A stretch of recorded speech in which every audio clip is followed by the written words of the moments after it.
মিতু লতা আছে এই জায়গায়? কো ও বাবা, কো আমি তো দেখি না একটাও, খালি গাছ আছে কয়েকটা। এই যে একটা, এনে একটা আছে, এই যে লম্বা একটা হয়েছে। মানুষে উঠাই নিয়ে যায়, আমার বাড়ির থেকে একটু দূরে তো জায়গাটা, এগুলো আমাদের জায়গা কিন্তু ওইদিকে দেখো, ওইদিকে গাছ আছে অনেকটা। এই তো দেখেন কতগুলো লতা উঠাইছি, আর এইগুলো দিয়ে কিন্তু আমাদের আজকে রান্না হয়ে যাবে।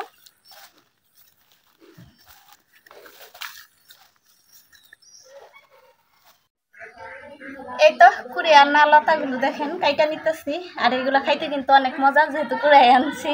কিনা লতার থেকে কিন্তু এগুলা খাইতে বেশি মজা লাগে। আর এগুলা কাটতে কিন্তু অনেক কষ্ট হইতেছে, এমন একটা গরম পড়ছে, মিতু বসতেছে, আমি হয়তো বুঝতে পারতেছি না। মিতু যেহেতু কাটতেছে, এই দেখেন আর অনেকগুলা আছে, কাটতে অনেক সময় লাগবে। আর এগুলা খাইতে হয়তো অনেক মজা হবে, যার কারণে কষ্ট করে মিতু নিয়ে আসলো, রান্না করবে আজকে। আমি রান্না বসাই দিছি, আর দেখেন বাজার থেকে বাজার করে নিয়ে এসছে আপনার।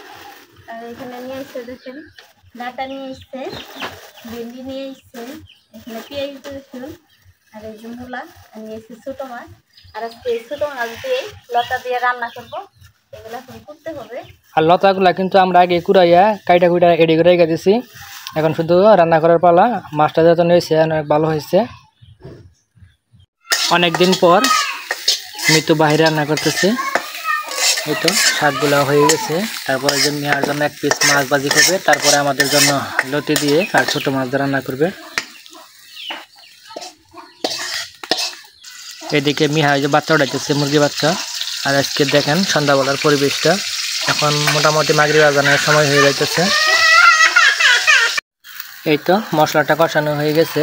আর ছোট মাছ কিন্তু অনেকে কষায় না, আর আমরা কষাইতেছি, তার কারণ আমার আম্মু ওই যে লতি খাবে না, যার কারণে মাছগুলা কষিয়ে আম্মুর জন্য একটু রাইখা দেওয়া হবে।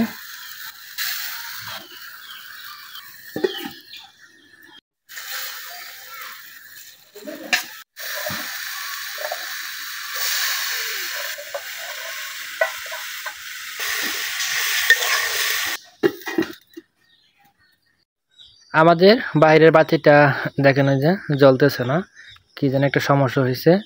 আর এদিকে মিতুরও মনে হয় রান্না শেষ, অন্ধকার হয়ে গেছে। শেষ হয়েছে মিতু?